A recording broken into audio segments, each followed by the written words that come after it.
Imagine waking up in a world where the apps on your phone don't work across borders, your emails never reach their destination, and the internet you used to know feels like it's been replaced by something alien. It's not science fiction, it's a glimpse into what experts call the Silicon Curtain, a digital divide that could fundamentally change how we live, work, and connect with each other. But here's the twist: this isn't just about technology, it's about control, power, and the future of humanity itself. Why should you care? Because if the Silicon Curtain becomes a reality, it won't just affect governments or tech companies. It will impact you, your choices, your freedom, your ability to connect with the world. Stay with me, because by the end of this video, you'll understand why this digital wall is forming, what's at stake, and what we can do to stop it. What I am going to tell you is clearly described in the Yuval Noah Harari's eye-opening book, Nexus, A Brief History of Information Networks, from the Stone Age to AI. If you've heard of Sapiens or Homo Deus, you know Harari is no stranger to tackling the big questions about humanity. In Nexus, he explores how information networks, including AI, shape society. And trust me, this is a conversation you don't want to miss. The Silicon Curtain is a term for the emerging divide in the global digital landscape. It's like the Iron Curtain of the Cold War, but instead of tanks and spies, the weapons are data, algorithms, and AI systems. This new digital wall is already forming, separating the world into competing technological empires. But how did we get here, and why does it matter? AI, at its core, is a tool for connection. It helps us share ideas, find solutions, and even build friendships. But it's also an amplifier. Whatever values or priorities we give it, AI takes those and magnifies them. This is where the problem begins. If AI systems are designed to reflect political or national interests, they can just as easily divide as connect. Let's take a step back and look at history. Harari reminds us that information networks have always been tools of power. Think of the printing press. It didn't just democratize knowledge, it also fueled religious wars and witch hunts. Or consider the radio, which was used to unify democracies, but also became a propaganda tool for totalitarian regimes.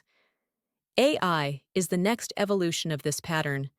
But unlike the printing press or the radio, AI doesn't just deliver information. It decides what information we see, shaping our reality in ways we don't always understand. Now, let's talk about what this looks like today. One of the clearest examples is the growing divide between the US and China. The US has banned Chinese tech companies like Huawei, claiming their networks could be used for surveillance. Meanwhile, China has built its own internet, cutting off access to platforms like Google, Facebook, and YouTube. These moves are creating two separate digital ecosystems, each with its own rules, values, and priorities. This is the Silicon Curtain in action, a digital wall that risks splitting humanity into isolated technological spheres. Take TikTok, for example. The app, wildly popular worldwide, has faced bans and scrutiny in countries like the US and India over concerns about data privacy and national security. Governments worry that data collected by TikTok could end up in the hands of the Chinese government. It's not just about dance videos, it's about trust, control, and the future of digital sovereignty. And the effects go beyond big countries. Smaller nations, caught in the middle of this digital divide, often don't have the resources to develop their own AI systems. Instead, they're forced to choose between adopting American or Chinese technology. It's like a new kind of colonialism, where the resource being extracted isn't oil or gold, it's data. But the Silicon Curtain isn't just about geopolitics. It's also about the risks AI poses within societies.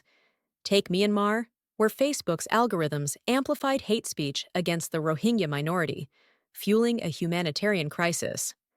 Or consider how misinformation spreads through AI-driven networks, dividing communities and eroding trust in institutions. These aren't glitches. They're signs of what happens when powerful tools are left unchecked. Harari warns that without global cooperation, the Silicon Curtain could lock us into a world of rival digital empires. Imagine living in a society where your AI assistant only works in certain countries, or your business tools can't connect with clients on the other side of the curtain. This isn't just inconvenient, it's a threat to innovation, collaboration, and even global peace. So, what can we do? Harari suggests that the answer lies in creating global frameworks to govern AI. Think of it as an international treaty, not for weapons, but for algorithms. The goal isn't to stop innovation, but to ensure that AI serves all of humanity, not just a select few. History has shown us that information networks can unite or divide, empower or control. The Silicon Curtain is a reminder that the stakes have never been higher. AI has the potential to bring us closer than ever before, but only if we make deliberate choices about how it's designed, used, and shared. The future of AI isn't set in stone, it's a choice. Will we let it build walls, or will we use it to tear them down? The Silicon Curtain is forming, but it's not too late to act. If this video made you think, read the whole Nexus book. But before you go to your local or online bookstore, hit the like button and share this video with someone curious about AI's impact on the world. And don't forget to subscribe for more insights into the technology shaping our future. Because understanding AI isn't just about keeping up, it's about making sure we stay in control of the future we're building together.